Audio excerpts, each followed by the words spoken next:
donde se haya, así mismo se va a clasificar. Ahora bien, la disección de la aorta hace parte de lo que es un síndrome llamado síndrome aórtico. Además, la disección, en este síndrome aórtico se va a presentar lo que es ahí como pueden ver en la diapositiva, el hematoma intramural, que el hematoma intramural también Murat también es conocido como una disección aórtica, pero sin un desgarro. ¿Qué quiere decir esto? Que ella se va a producir más que todo por esa vasa vasolus que la está irrigando, que es la que va, esa vasa vasolus lo que va es a producir lo que es una hemorragia interna entre esa capa y lo que se va a producir, lo que es el hematoma intramural.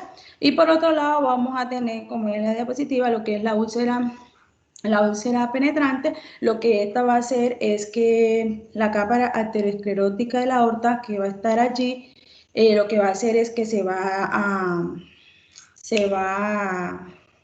¿cómo digo? Bueno, esa capa se va a romper, entonces se va a romper y entonces al romperse se va a hacer lo que es la luz de la aorta, va a penetrar a ella, la sangre va a penetrar a la capa media y se va a formar como ese coágulo de sangre. Esto se va a dar debido a que los niveles de colesterol en sangre pueden presentar, esos niveles de colesterol en sangre van a formar lo que son unas placas de ateromas, y esta formación de estas placas va a desencadenar a que ese fluido de sangre haya una obstrucción y que esa pared de esa arteria se debilite. Y al estar debilitada esa pared de la arteria, puede desencadenar lo que es un rompimiento de esta misma, produciendo así lo que es esa úlcera penetrante. Para que podamos entender un poquito acerca de lo que es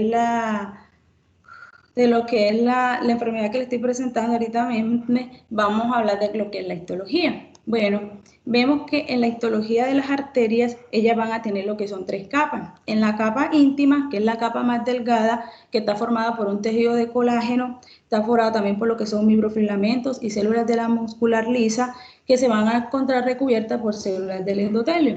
En la capa media, que sería la segunda capa, la parte de dentro hacia afuera, vamos a ver que esta es una capa mucho más gruesa, que tiene un promedio de 1.2 milímetros y que está compuesta por un tejido elástico de fibras de colágenos y va a poseer el 5% de células musculares. Esta lámina también va a tener lo que es una capa elástica que va a estar dispuesta céntricamente y va a presentar fenestraciones. Estas fenestraciones se van a dar porque lo que van a permitir ellas es el intercambio de las fibras y que se mantengan juntas esas capas de la aorta. Entonces, la presencia de esas microfibrillas, que son unas células especializadas que van a contener glucoproteínas, que van a ser llamadas fibrilinas, lo que le van a permitir es que esas fibrilinas y esas microfibrilinas y esas fibrilinas sirven como una estructura o un armazón para la elastina. ¿Y eso qué va a permitir? Eso va a permitir que una vez ellas estén completamente saturadas de elastina, entonces se vaya a producir lo que es el anillo concéntrico y así se va a formar lo que es la túnica interna, la túnica media, perdón. Y ya vamos a ver entrando la última capa, que sería la capa adventicia, que es la capa más externa, como pueden ver ahí en la imagen. Es la capa más externa. Esta está formada por tejido de colágeno irregularmente, que van a estar dispuestos con fibras de elastina y van a estar en disposición van a estar circunferencialmente. Y ellas van a estar irrigadas más que todo por la vasa vasolus, que es la misma irrigación de la arteria. Y entonces esta vasa vasolus lo que lo es hacer un vaso grande, lo que le va a permitir es irrigar esta arteria y así permitir que sus células estén bien nutridas. En la siguiente imagen vamos a hablar de lo que es la clasificación. Bueno, la clasificación se va a dar de acuerdo donde se va a dar la diserción y ella se puede presentar en aguda, subaguda y crónica. Esto depende más que todo del tiempo en que se esté presentando. Si es una diserción si es una diserción aguda, es aquella que es inferior a 2 semanas. Si es una subaguda, es aquella que ya va a superar 2 semanas o más de 2 meses. Y si es una crónica, es cuando ya llega pasado 2 meses que el Doctora, paciente vaya. Sí, señor. cálmese. No es una competencia. Tranquila. Sí, Cuando señor. usted se acelera, dice y expresa mal las palabras. No es diserción. ¿ya? A Sí, veces señor. dice diserción, a veces dice disección, ¿ya? Cálmese, respire profundo, vamos. Levante las manos. Eso, vamos, relajado, tranquilo. Nadie la está acosando. Sí, señor. Bueno, pues sí, como les seguía diciendo, entonces esa disección aórtica se puede clasificar en aguda o crónica. Esto va a depender de acuerdo al tiempo en que se esté dando. Si se da antes de las 2 semanas, puede ser una disección aguda. Si es después de las 2 semanas, es una disección subaguda. Y si va a superar más de las 2 semanas o los 2 meses antes del paciente llegar a nuestra consulta, entonces va a ser una disección crónica. Pero el doctor de Bakin la clasificó según 3 tipos, que son muy importantes. En el tipo 1, como pueden ver en la imagen, esa disección se inicia con una aorta ascendente. Vamos a ver que su rotura, ese desgarro se va a presentar más que todo en la aorta ascendente, pero ese desgarro también se puede extender incluso hasta el callado de la aorta, hasta el callado y hasta la aorta ascendente. En este sitio es muy frecuente que se dé lo que es la tipo 1 y más que todo se puede llegar a dar en la parte anterior de la aorta ascendente entre el segundo y tercer centímetro por encima de los portus coronarios. Se puede llegar a dar más comúnmente la tipo 1. La tipo 2, según esta clasificación, puede afectar solamente lo que es la aorta ascendente y se va a presentar, como vemos en la imagen, ahí miremos cómo se ve, que simplemente se va a presentar ahí como en la aorta ascendente, que es la que va subiendo, y más que todo se puede dar por el síndrome de Marfan, que se lo vamos a explicar ahora a continuación, que este síndrome lo que va a producir es un debilitamiento de estas capas. En la tipo 3, que la podemos dividir en tipo 3A y tipo 3B, vemos que en la tipo 3A la disección se inicia distalmente en la subclavia. Ahí vemos que puede iniciar desde la subclavia izquierda y también vemos que y se puede extender hasta el diafragma. Y la tipo 3B, vemos que esa disección se puede extender incluso hasta el abdomen. También tenemos otra clasificación que es según Stanford, que es la clasificación que actualmente se está utilizando más. Él no la clasificó en 3 tipos, sino que la clasificó en 2 tipos. Él cogió el tipo 1 y el tipo 2 de Bakken y las clasificó. Entonces él puso que la tipo A para él era la que se dominaba, la que era la proximal, donde iniciaba más que todo afectaba la parte ascendente y presentaba una extensión hasta el arco aórtico, que es la que va a reunir la tipo 1 y la tipo 2. Y la tipo B de él es la que les nombré anteriormente, la que él cogió la tipo 3 de Bakken, que es la que va a coger la parte distal de la aorta y la descendente hasta llegar al segmento distal de la subclavia. Entonces, esa es la clasificación que utilizamos. Pero esta clasificación es la que más, como la he dicho anteriormente, es la más utilizada, ya que si el paciente llega en tipo A, ya sabemos que es un paciente que requiere de una urgencia, es algo rápido, es algo que es vital para la vida del paciente. Entonces, inmediatamente, después que se hace todo el diagnóstico ante la anamnesis del paciente, sabemos que es un paciente que está en un riesgo de peligro constante y rápido, entonces debemos de actuar. Y ya cuando vemos la tipo B, que ya de acuerdo a la anamnesis que le hacemos al paciente, vemos que ya al paciente le podemos hacer un tratamiento. En la etiología vamos a conseguir que las causas de esta enfermedad pueden ser muchas, pero entre las más frecuentes y principales tenemos que son las genéticas. ¿Por qué? Porque algunas personas al nacer con algunas alteraciones en nuestros genes pueden afectar el desarrollo de esas paredes aorta, de esas paredes de la aorta y va a predisponer lo que es el agrandamiento de ella o su diserción. Entonces, ¿cuáles son los síndromes genéticamente que pueden llegar a causar una disección aórtica? Bueno, ahí tenemos lo que es el síndrome de Marfan.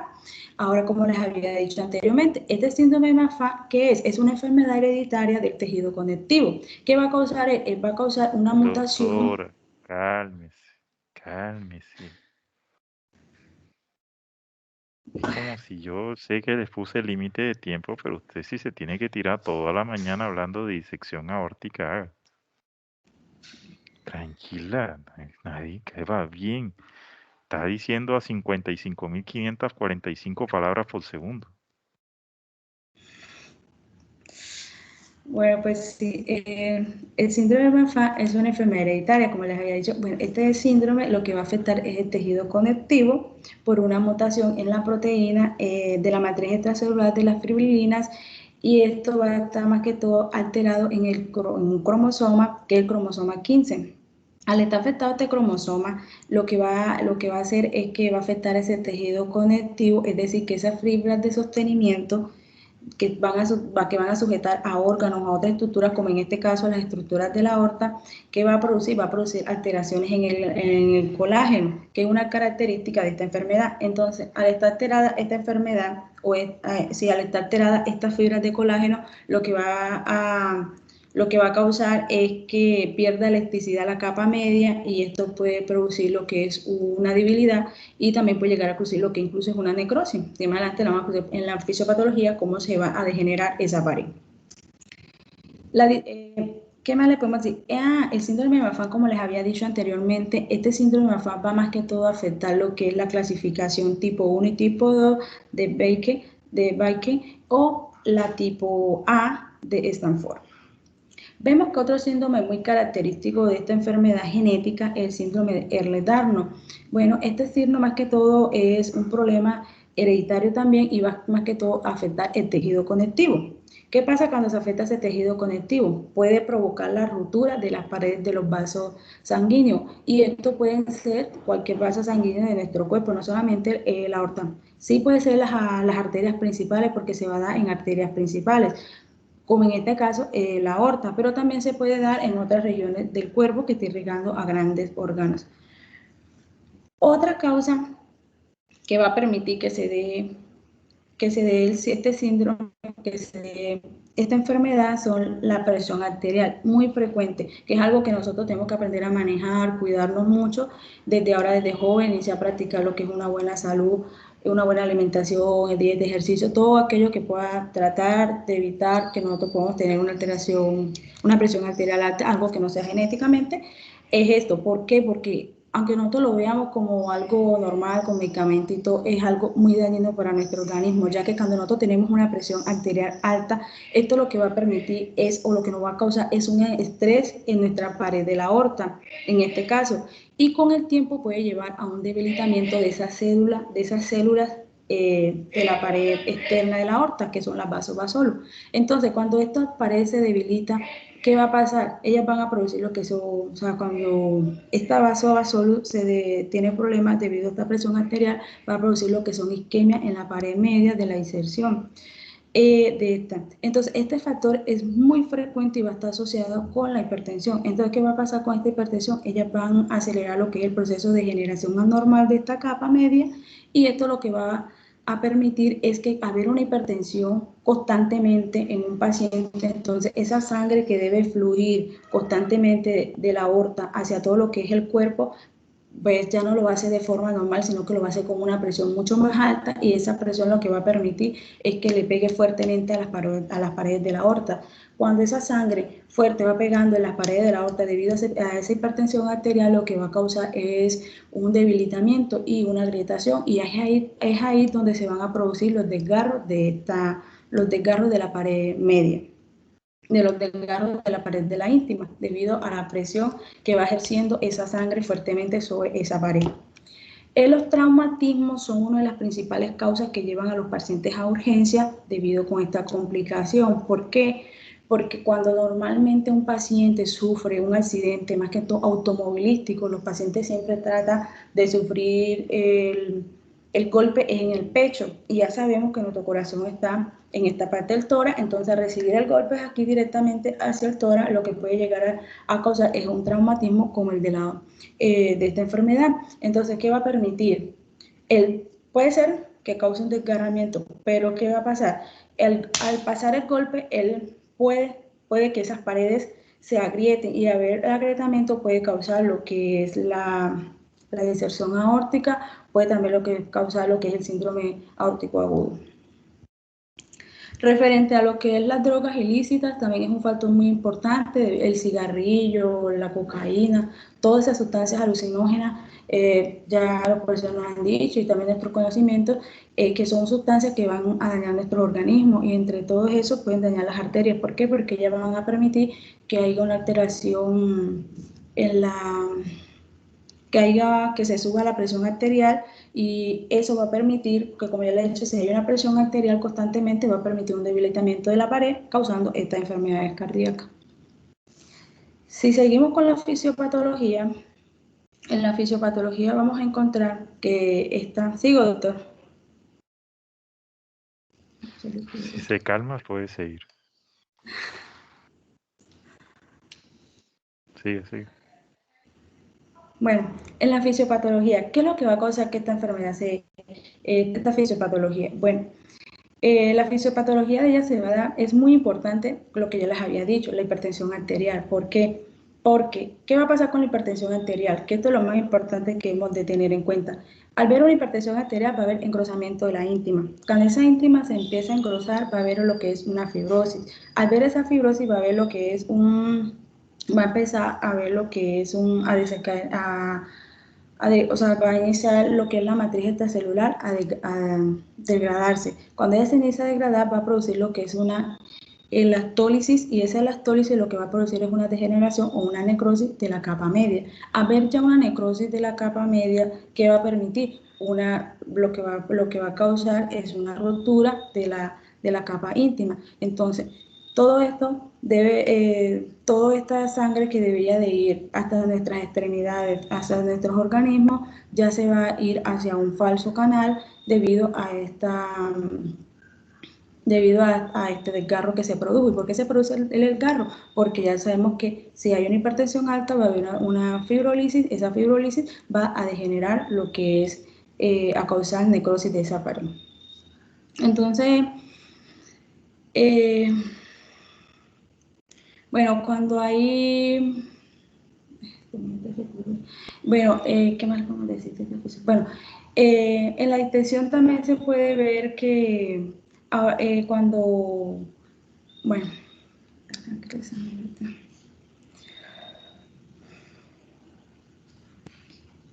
bueno, ahora bien, cuando tenemos esa ruptura de la aorta, ya sabemos que ella es más frecuente en la aorta ascendente. Entonces, ya vemos que en la aorta ascendente vamos a tener unos vasos principales. Entonces, esos vasos principales que van a estar allí, como son el tronco cefálico, como es la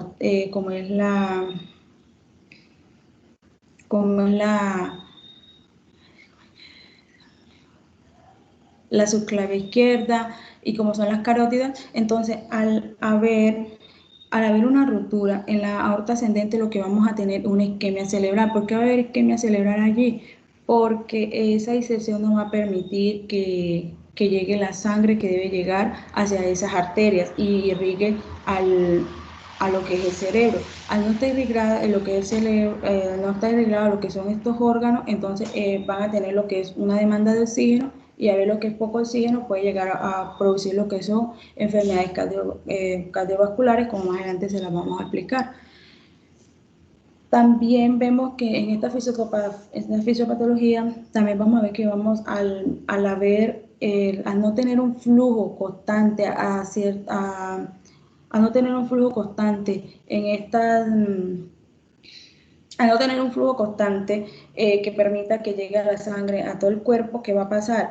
Entonces, en el arco ascendente vemos que se puede llegar a afectar el tronco brachiocefálico, ¿cierto? Entonces, al estar afectado el tronco brachiocefálico no va a llegar sangre a lo que sería la subclavia derecha. Entonces, ¿qué va a permitir eso? Eso va a permitir que haya una diferencia de presión arterial, al igual que si se irradia hacia abajo. Entonces, ¿qué va a pasar allí? Al no ver sangre, al no ver la cantidad de sangre normal que debe llegar a ese órgano, a ese tejido que es la subclavia, entonces ahí va a haber un desnivel de sangre y eso lo que puede hacer es que la presión baje, entonces por eso nosotros vamos a conseguir diferencias de pulso o incluso llegamos a conseguir lo que es ausencia en el pulso, puede ser del miembro, va a haber una diferencia en el izquierdo con el derecho, puede ser que en el izquierdo, que es el que está sufriendo el problema en ese momento, no se presente pulso y en el derecho sí. Y estos son uno de los, pues más empezamos a explicar, estas son una de las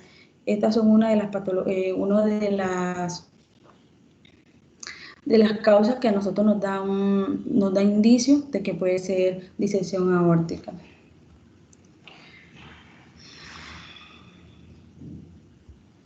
También vemos que esta fisiopatología también se puede llegar a dar porque hay un taponamiento cardíaco. ¿Por qué se da ese taponamiento cardíaco? Como ya hemos visto que la acumulación de líquido, vemos que es la acumulación de líquido en el pericardio. Entonces, al presentar esta disección aórtica, lo que va a producir es que se dilate el anillo aórtico. Entonces, cuando esto ocurre, va a haber insuficiencia aórtica. ¿Y por qué va a haber esa insuficiencia aórtica?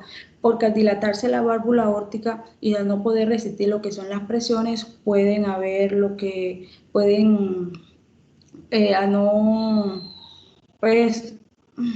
al no resistir lo que son las presiones, puede verse que la sangre se devuelve hacia el ventrículo izquierdo, y entonces eso es lo que podría producir lo que es un colapso de la válvula. Entonces esto al mismo tiempo lo que va a producir un ensanchamiento de la válvula y de la válvula tricúpide, y lo que nos va a producir entonces es un taponamiento cardíaco. En las manifestaciones clínicas, doctor, disculpa, yo quiero decir algo que también se le pasó a mi compañera, que se puede producir es el infarto agudo al miocardio, que este infarto agudo al miocardio se va a dar por el taponamiento de las arterias coronarias. Cuando este se presenta en la aorta ascendente, cuando esta disección se va a presentar en esta aorta ascendente, puede haber una obstrucción parcial o total de las arterias coronarias, inhibiendo así la irrigación de la sangre al mismo corazón, lo que va a ocasionar una isquemia del tejido, por ende este infarto agudo al miocardio. Otra cosa que se le escapó a mi compañera es que, como están viendo en la imagen, es que se puede presentar también en la aorta distal o aorta descendente, que en esta primero vamos a tener va a haber una entrada proximal, como lo dijo mi compañera, que es la entrada inicial, que es por donde va a entrar la sangre a una falsa luz, y como en algunos casos no va a haber una salida de esta falsa luz, la presión va a ser tanta que se va a romper la capa más externa de la arteria. En este caso sería la adventicia, donde se encuentra el vasa vasorum. Al haber este rompimiento o esta rotura de esta capa más externa, puede haber salida de sangre al espacio torácico, produciendo así un neumotórax. Y también puede haber una comprensión de las ramas, porque sabemos que la aorta va a irrigar varias partes. Puede haber una obstrucción de estas ramas que está irrigando otros órganos, la aorta, y puede haber una isquemia hacia estos tejidos. También se puede dar el caso de que hay una entrada proximal, o sea, la entrada inicial, pero el rompimiento o la rotura de esta se va a dar en la capa íntima otra vez, o sea, va a haber un flujo o una igualación de presión, que incluso esta falsa luz va a irrigar inclusive a órganos adyacentes que irrigue la aorta normalmente. Puedes seguir, George. Bueno, ahí vendrían ya estaríamos en manifestaciones clínicas. ¿Sigo yo, doctor?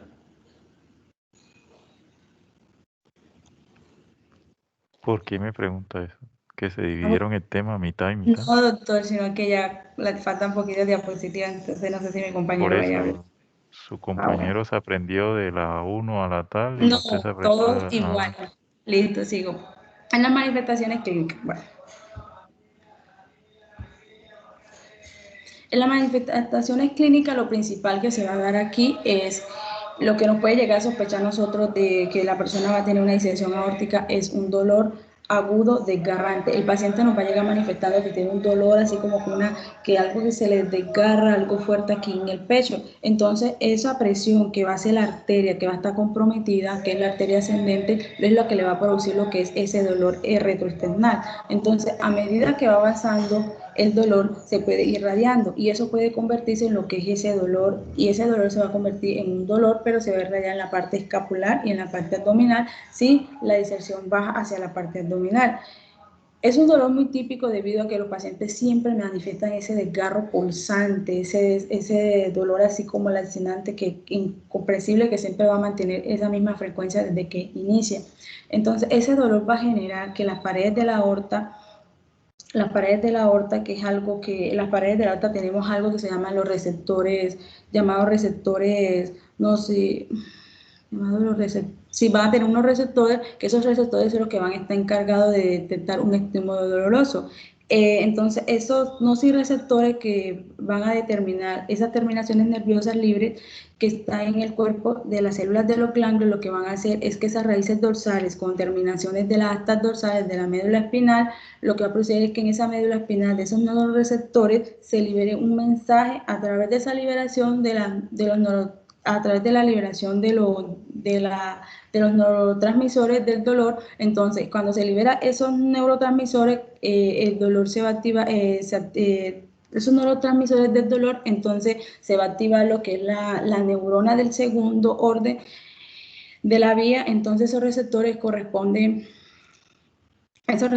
a corresponder, no, ay, Dios mío.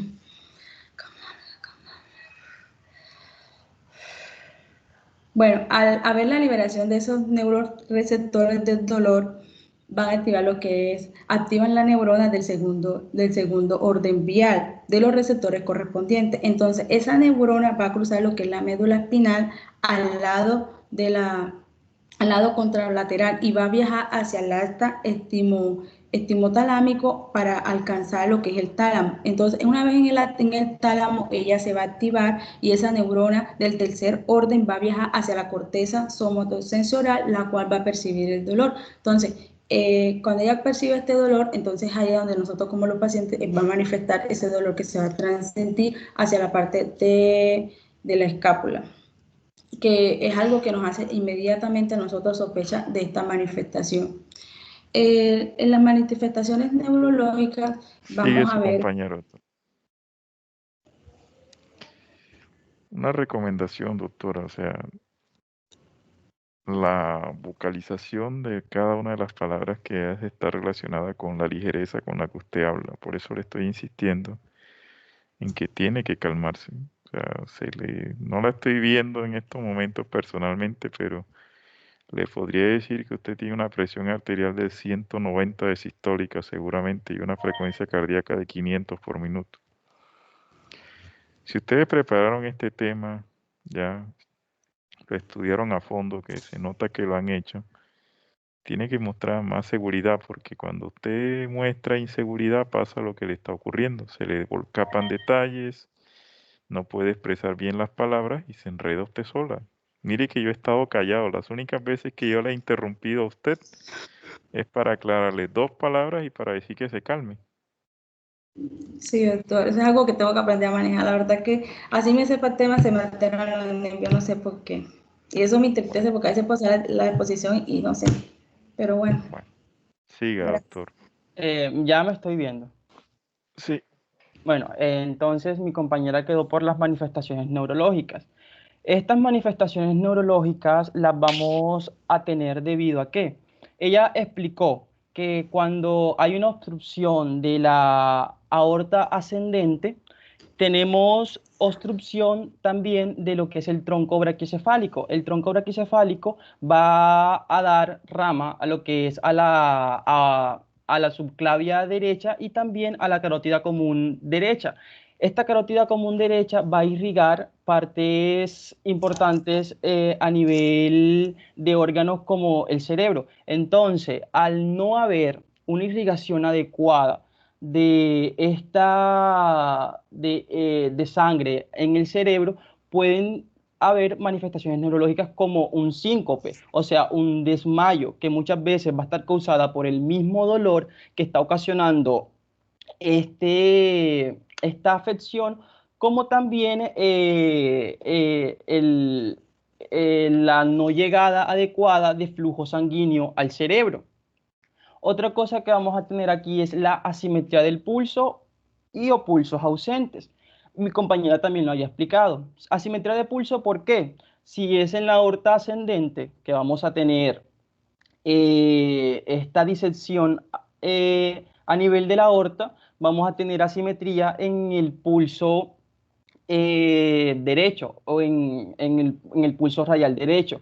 ¿Por qué? Porque va a haber una obstrucción de la luz verdadera, lo cual no va a llegar sangre adecuadamente al miembro superior derecho. Y en el caso de que se dé en la aorta descendente, por lo general siempre se presenta cerca de la, de lo que es la subclavia izquierda. Entonces, al haber compresión de la luz de la subclavia izquierda, el flujo sanguíneo va a llegar pobre al miembro superior izquierdo. Entonces, también hay que tener en cuenta esto cuando nos llega un paciente con estas manifestaciones, porque siempre nos van a llegar pacientes con dolores punzantes o dolores desgarrantes, como lo dijo mi compañera, y se le debe tomar enseguida la presión arterial, porque también muchos vienen sin dolores, pero presentan síntomas neurológicos o presentan esta asimetría o ausencia de pulsos. Y también vamos a encontrar lo que es la disnea, que la disnea en algunos casos puede estar asociada al dolor va a ser tan fuerte que el paciente se le va a dificultar utilizar los músculos de la respiración y van a llegar con esta dificultad respiratoria. Bueno, dentro de la anamnesis que vamos a tener, bueno, si nos llega el paciente, en muchos casos, en un 95% los pacientes nos van a referir este dolor, van a llegar con un dolor que es desgarrante, un dolor que a diferencia de otra sintomatología, de otras patologías o afecciones, no va a ser un dolor de inicio lento. Este dolor automáticamente va a ser desgarrante. Se le pregunta al paciente o se le puede preguntar al paciente o al familiar que llega con el paciente cómo inició el dolor. Si el dolor fue de inicio súbito o si el dolor fue progresivamente. Y aquí estaríamos descartando afecciones o haciendo un descarte entre una disección aórtica o otra afección con síntomas dolorosos. También se le puede preguntar si el dolor es irradiado o no. ¿Por qué? Porque en el caso de la disección aórtica, el dolor se va a presentar dependiendo de dónde se presente. Si el dolor se presenta en la aorta ascendente o si el dolor si el dolor se presenta por el desgarro en la aorta ascendente o si el dolor se presenta por un desgarro en la aorta descendente torácica o en la aorta descendente abdominal. También se le puede preguntar cuál es la característica del dolor. Si el dolor, como lo hemos dicho, es un dolor desgarrante que muchos asocian a como si lo estuviera atravesando una espada.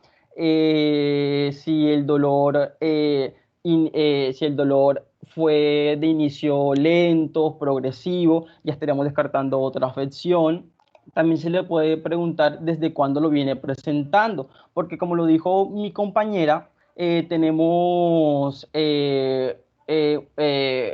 una disección aórtica aguda, una subaguda y una crónica, que en los casos crónicos son los pacientes que llegan a nuestra consulta o que llegan a urgencia por una presión arterial elevada y en ausencia de dolor. Se le puede preguntar que del 1 al 10, que es la escala análoga del dolor, ¿cuál es la intensidad del dolor?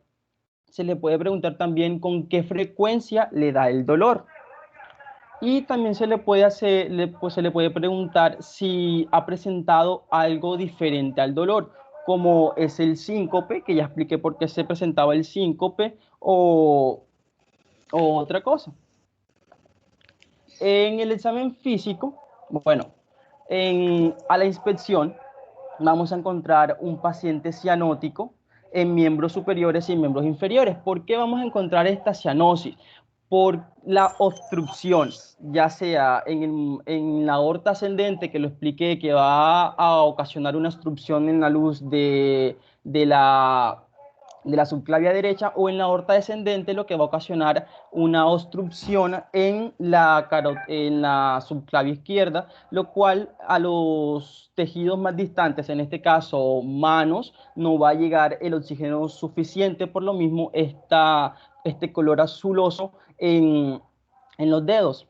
También en los miembros inferiores, ¿por qué? Porque en la aorta descendente, a nivel de las ilíacas, se puede presentar también obstrucción de la luz verdadera por la luz falsa, lo que puede ocasionar que la irrigación sanguínea a miembros inferiores sea escasa y sea pobre.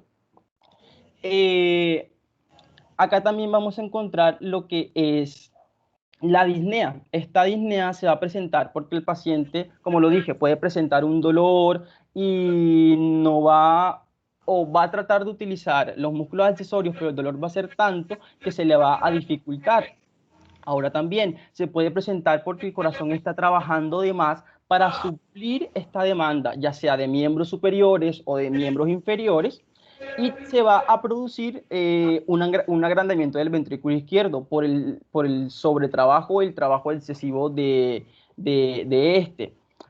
Lo cual a su vez se va a ver reflejado como una insuficiencia mitral, donde esta va a tener una dificultad para cerrar. Entonces, ¿qué va a ocasionar? Va a ocasionar que pueda aparecer un escape de la sangre, llevando consigo una sobrecarga de líquido de la aurícula izquierda y también una sobrecarga de líquido de los pulmones. O sea, puede ocasionar una congestión pulmonar, lo que puede ocasionar esta disnea. Eh,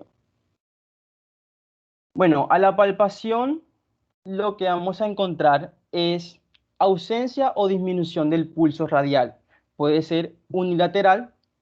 En este caso, si es otra vez más de lo mismo, una disección aórtica a nivel de la aorta ascendente, o si es una disección aórtica a nivel de la aorta ascendente, el flujo de sangre no va a llegar adecuadamente, o en muchos casos va a obstruir completamente esto, inhibiendo la llegada de flujo sanguíneo a,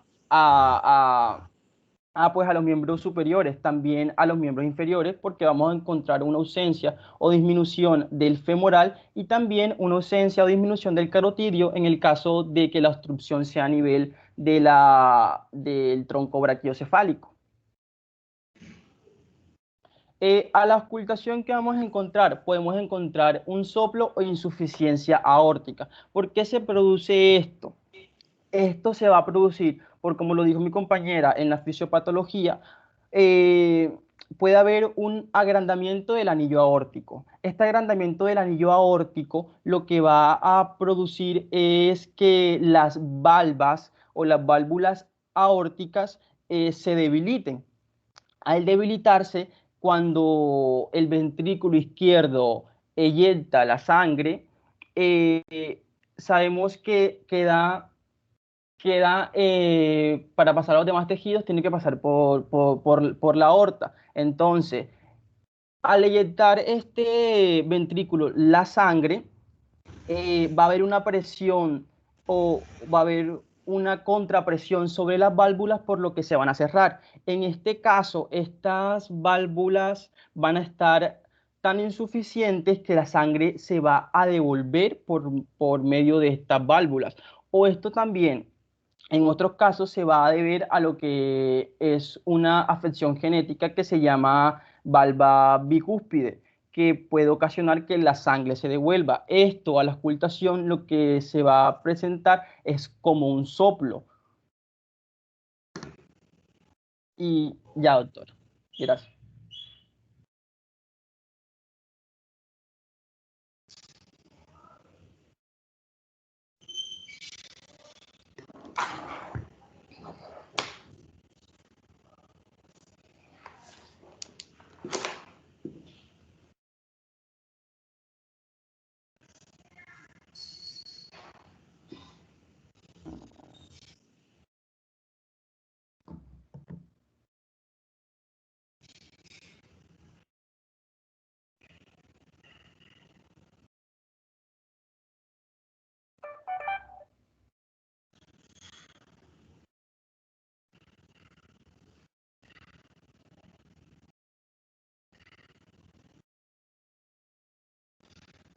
doctor.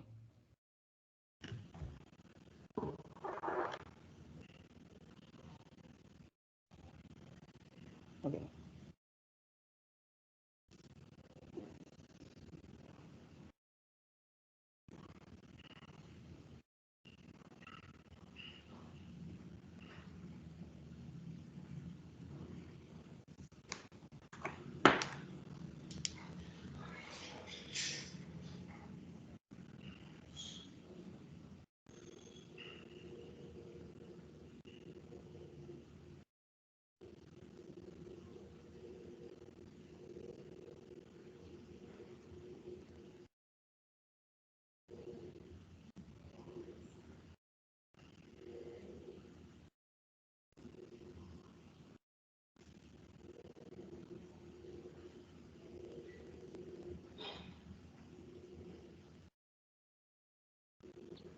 A la percusión que se encontró.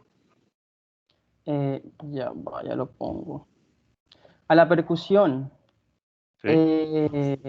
Pues en el caso de que el paciente tenga una rotura de la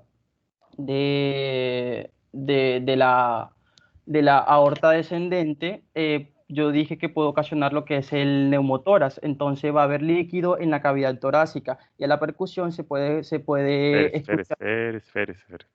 Va a producir un neumotórax. neumotórax. Y va a haber qué cosa en la cavidad. Líquido, en este caso sangre. Ok. Por eso, si hay líquido, Ujú. entonces la palabra neumo no es la que se utiliza. Neumo viene de aire. Ah, caramba. Sí, Sí, tienes razón. señor. Eh, Hidrotórax. Es un derrame pleural. Hasta que no se demuestre que es sangre, pues es un derrame pleural. sí, exacto. Bien. Y a nivel cardíaco, ¿puede haber alteraciones en la percusión? A nivel cardíaco, claro, si se presenta, por ejemplo, lo que dijo mi compañera, lo que es el taponamiento, si se presenta una rotura de la aorta ascendente y el líquido, la sangre en este caso, pasa al pericardio, o sea, la Ajá. percusión, ¿Y puede qué pasa? haber el sonido a la percusión va a ser mate, si no estoy mal. ¿Y eso estaba en la presentación? No, o sea, eso se tiene que explicar en la fisiopatología. Ya. Porque hicieron inspección, palpación y auscultación. Sí, porque es que, o sea, la percusión, porque cuando un paciente ya no llega con un derrame a nivel de la cavidad torácica, lo que se va, o sea, no se va a percutir para ver si los sonidos van a cambiar. Lo que se va a querer es tratar el paciente directamente para que el paciente no fallezca o no se nos muera.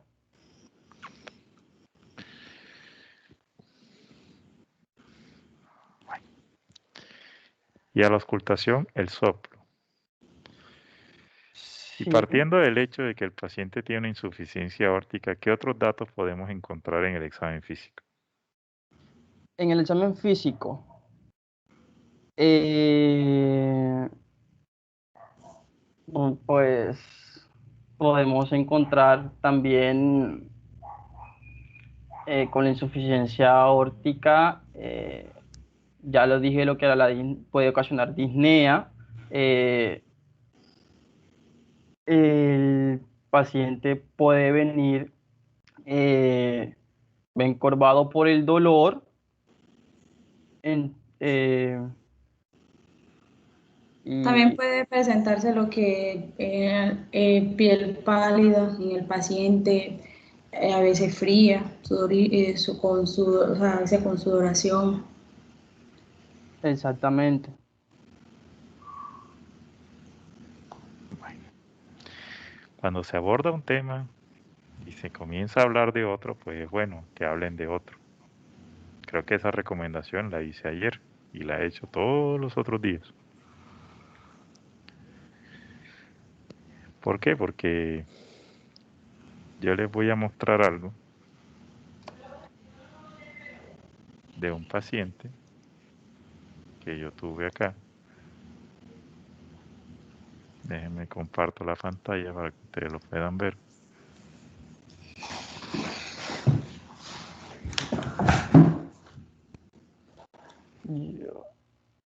Okay.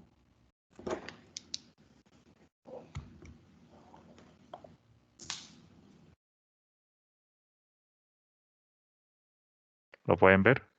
Sí, señor. Sí, señor. ¿Ven la imagen? Sí, doctor. Sí. Bueno.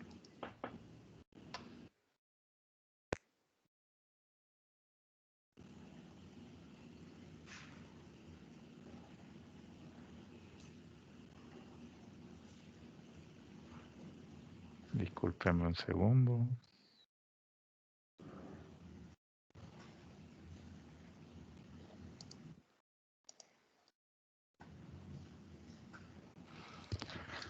Ahí la están viendo, ¿verdad? Sí, señor. Esto es una angiotomografía, ahí dice, de aorta, ¿sí?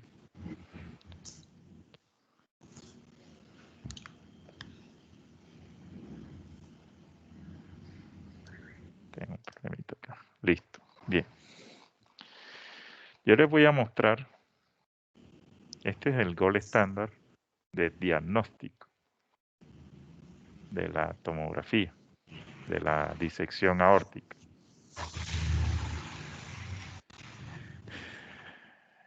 Bien, esta es la arteria subclavia. Se la estoy mostrando con la crucecita, ¿la ven? Sí, señor. Sí, señor. ¿Sí? Arteria subclavia. Este es el tronco brachiocefálico. Ahí ¿Sí? te muestra eso. ¿Sí? Y este ya es la primera parte del callado aórtico. ¿Sí? Normalmente esto ocupa todo este lumen.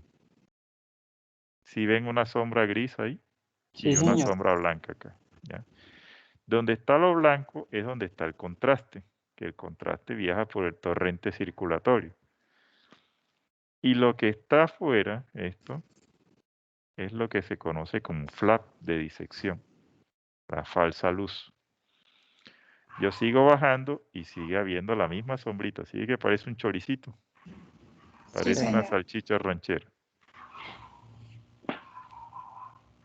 Acá ya estoy con la aorta ascendente y la aorta descendente. Acá sí ven que hay una cosita redondita, ovalada, pues blanca, y acá hay una gris. Esto gris es el flap de disección. ¿Sí? Y esto comienza desde la aorta ascendente, que es esto. Todo esto es un gran hematoma intramural de disección. Y esta es la luz de la arteria que está totalmente aplastada. Según la clasificación de ustedes, ¿esta es una disección de qué tipo? Disección tipo, bueno, si vamos a debate, Tipo es A. una disección tipo 1 o tipo 2. Y si nos vamos a la de Stanford, es una Tipo A. tipo A. Esta es una tipo A, correcto. Sigo bajando. Estas son las arterias pulmonares. ¿Sí? No nos interesan porque no estamos hablando de TEP. Pero sí, sigan esta sombrita acá y sigan esta sombrita acá. ¿Sí la ven? Estas dos. Sí, señor. Sí, Ambos señor. son flap de disección. ¿Sí? No sé si ustedes alcanzan, esta es la coronaria. Esta es la coronaria izquierda y acá está la coronaria derecha. ¿Sí? Si se dan cuenta, la coronaria izquierda se dibuja totalmente, la coronaria izquierda se dibuja totalmente blanca, ¿sí ven? Pero la coronaria derecha está casi que teñida, está someramente teñida. Este paciente, además de la disección, tuvo un infarto de cara inferior. Ujú. ¿Ya? Miren. Tuvo una trombosis de la arteria coronaria derecha. Y sigo bajando. Miren la sombrita acá. Ya esta acá es la aorta descendente. Esta es la aorta torácica. Acá ustedes ven que hay una sombrita blanca. ¿Sí la ven? Sí, señor. Ese es el pericardio. ¿Sí? Y esto que está acá, esto, es líquido que hay en el espacio pericárdico. Este paciente hizo un hemopericardio por la disección. Todo esto. ¿Sí ven? Todo esto. Esto es sangre que hay en el pericardio. Este es el ventrículo izquierdo y este es el ventrículo derecho. Sigo bajando y miren que todavía sigue viendo la cosita blanca y la cosita gris alrededor. Miren cómo sigue la crucecita y sigue disecándose. Se disecó toda la aorta. ¿Ya? Sigue bajando, sigue bajando. Aquí, esta, si ven que sale una cosita para acá, esta es la arteria mesentérica superior y esta es la arteria mesentérica inferior, esta que sale por acá. Esta. Y esta es la arteria renal derecha, esta, que va al riñón derecho. Y acá abajito sale la arteria renal izquierda. Afortunadamente este paciente, la disección fue por la parte posterior. Si la disección es en la parte anterior, se hubiese hecho trombosis de las arterias renales y hubiese hecho falla renal. Pero acá está la arteria renal. Ya aquí comienza a ver, si ven, hay una cosita blanca aquí, hay una cosita gris acá y hay otra cosita blanca. Y aquí se comienza a disminuir la disección, pero todavía sigue habiendo, ¿ya? Y acá es a nivel de la pelvis, ¿sí? Uy, perdón.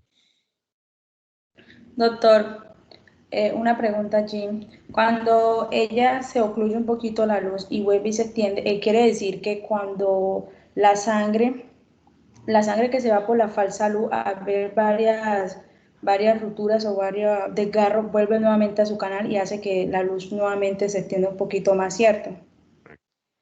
Acá ya son las arterias ilíacas,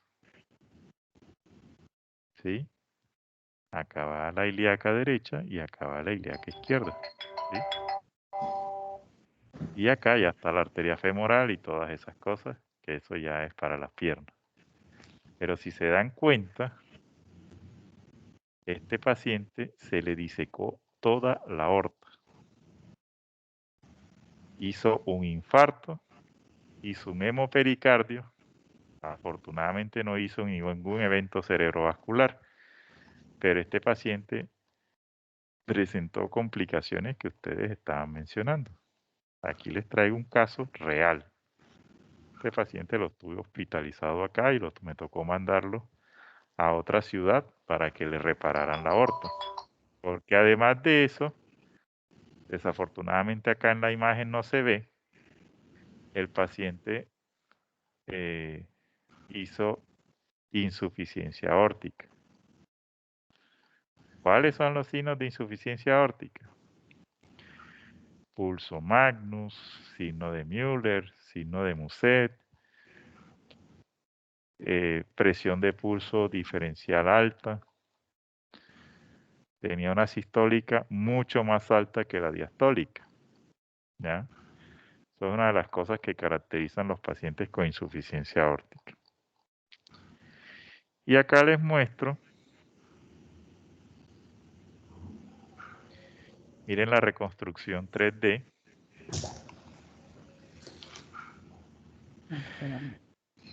Esto que ustedes ven acá, se los voy a señalar, si ven que es una sombrita, esta es la arteria real.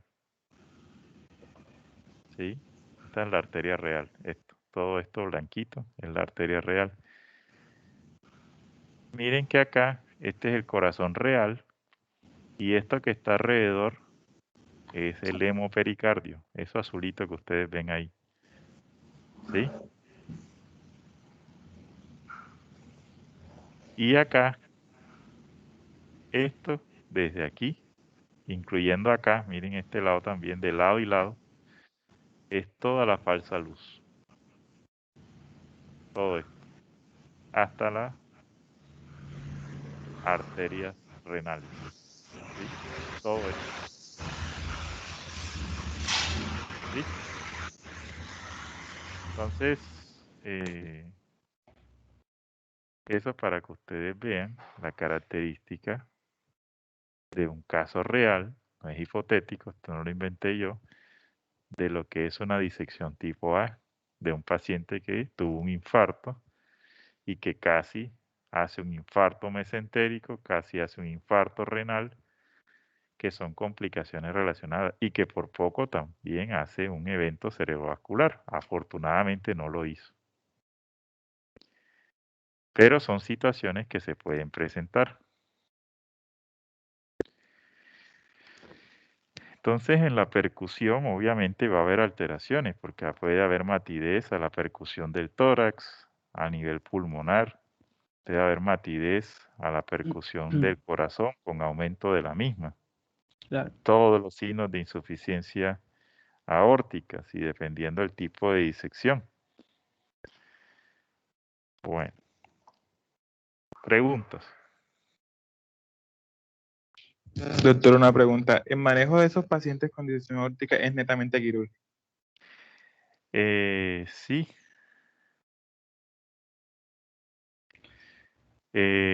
La tipo A es quirúrgica, es una cirugía que se llama ventral de Bono, ¿sí? Eso es una cirugía donde hay que reemplazar la válvula aórtica, hay que colocar un tubo. Regálenme un segundo, muchachos.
Bien.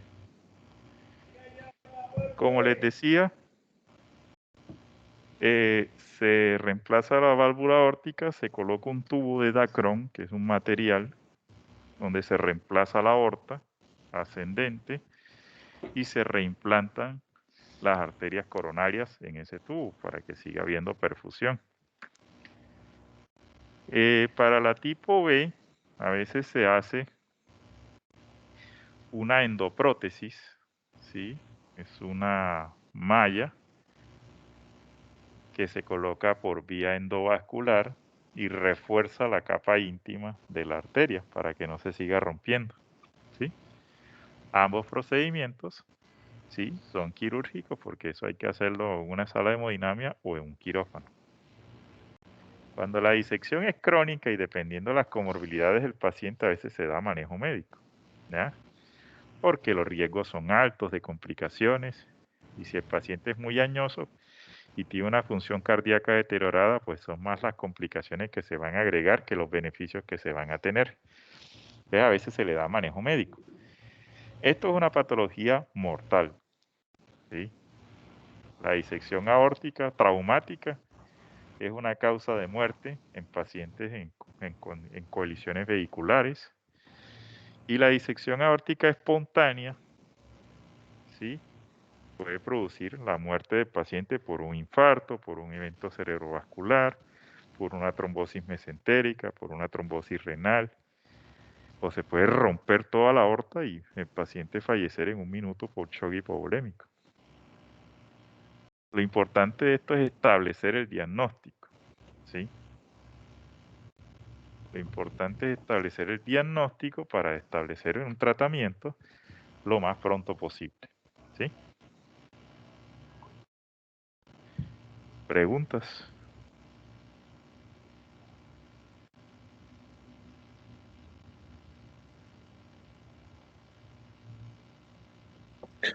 Doctor, es una pregunta. Era para decirle que el día de ayer le mandé un correo a ver si usted nos hacía el favor, si nos recomendaba algún libro o alguna literatura que hable sobre el neumotoraje espontáneo.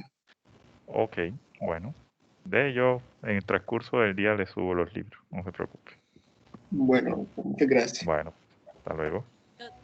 Disculpe, y también el de neumonía. Sí, yo se lo subo ahora, no se preocupe.